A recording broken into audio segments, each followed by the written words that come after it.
I got some dirty shit to pick up at the dry cleaner. I got a tidy bitch to pick up, I got love Selena. Shawty hop up in the whip, but I ain't never seen her. Shawty love the way I whip it in a two-seater. What's up, guys? It's your boy Big Hoss coming back at you with another video. It's late. I believe it's like 12:33 in the morning. This video is actually about sleep.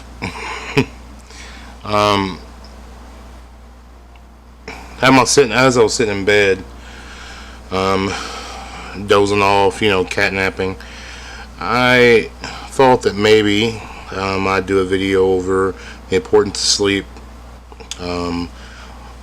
What is its function? What's it good for? Does it affect your lifts? Does it affect your general life? Things of that effect.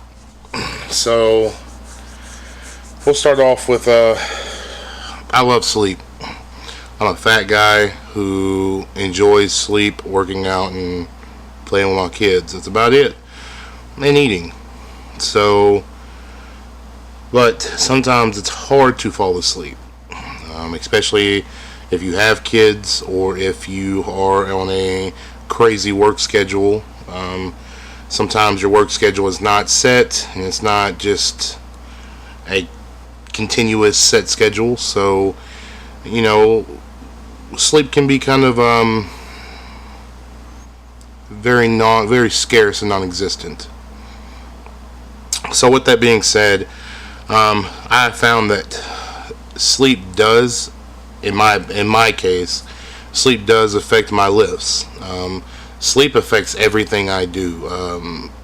How I act in the morning, if I'm in a good mood, if I'm in a bad mood, if I'm able to get other things finished, like jobs or chores or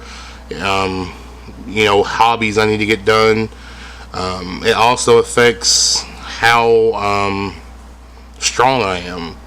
I have had it to where I've had a good week and I've slept, my sleep was on schedule and my work was on schedule and everything was good to go, and I've hit PRs and 500, 550 deadlifts, good squats, and then the next week my sleep be completely deprived and my lifts be completely in the gutter. With that being said, your body also needs time to adjust and rest. As you, in a powerlifting standpoint, the heavier you lift, the more you burn your central nervous system. The more your central nervous system is burnt out, the more wore out your body gets. The faster your body gets worn out, which then in turns in sleep and tired and just being exhausted. I know that when I am training for a meet or when I'm just trying to peak and get my numbers up, I have to be really careful not to burn out real quick or not to burn my CNS real quick, because when my central nervous system is gone, I'm gone. I didn't really believe that I had a lot to do with it until it affected me, and then next thing I know, it's affecting me.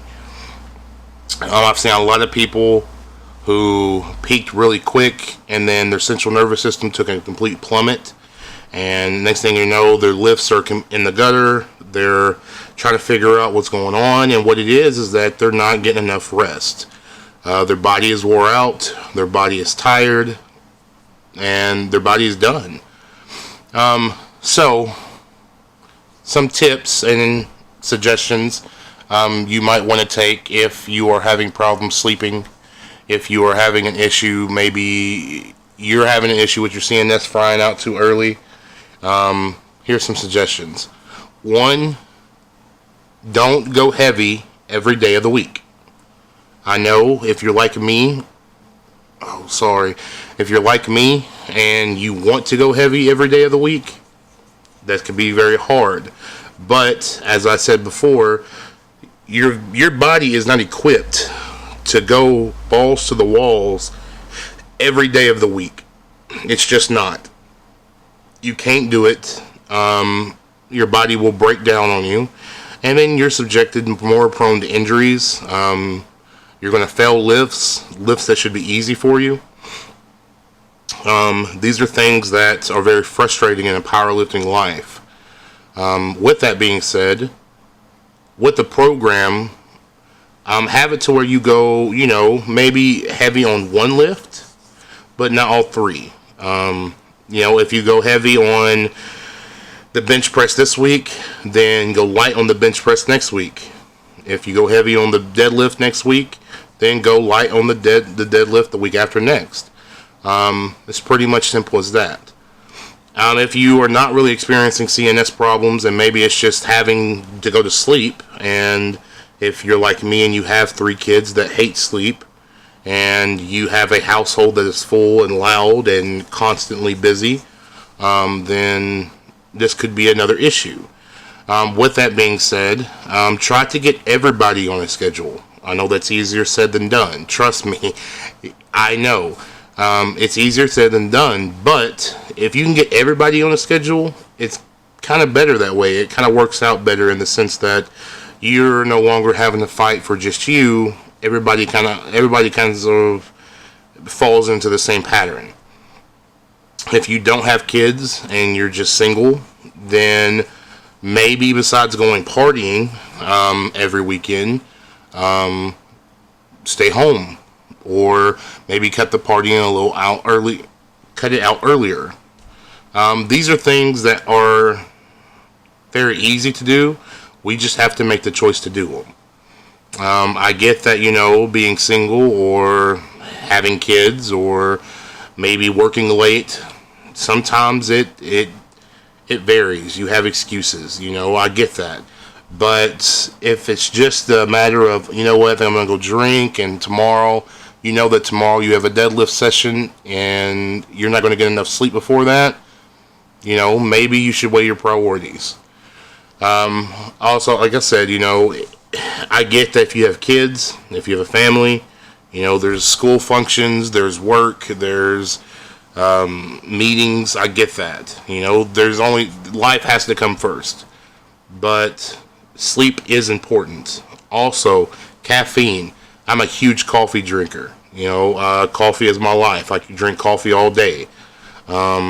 Sometimes I have to cut it out.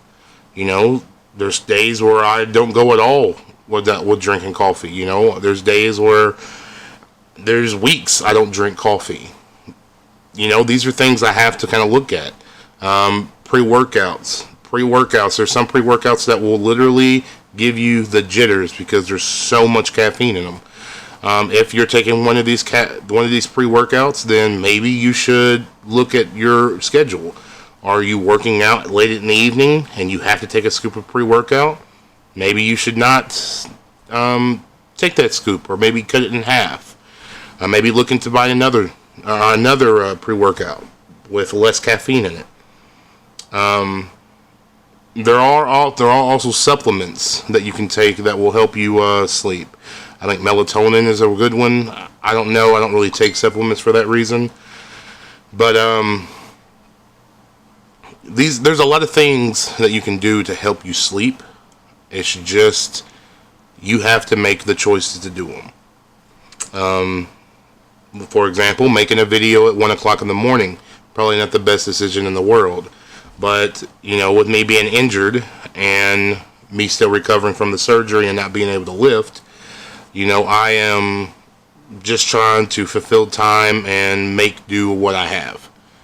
So, with that being said, there are a couple things I want to touch on right quick before I end this video.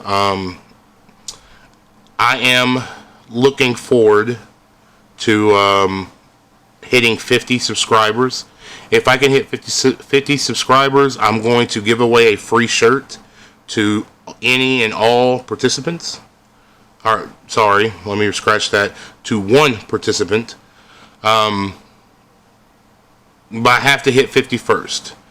Secondly, I want to thank everybody who has shown some love on the video of the grand opening. It was a blast. That day was freaking awesome. If you haven't seen it yet, please go and check it out.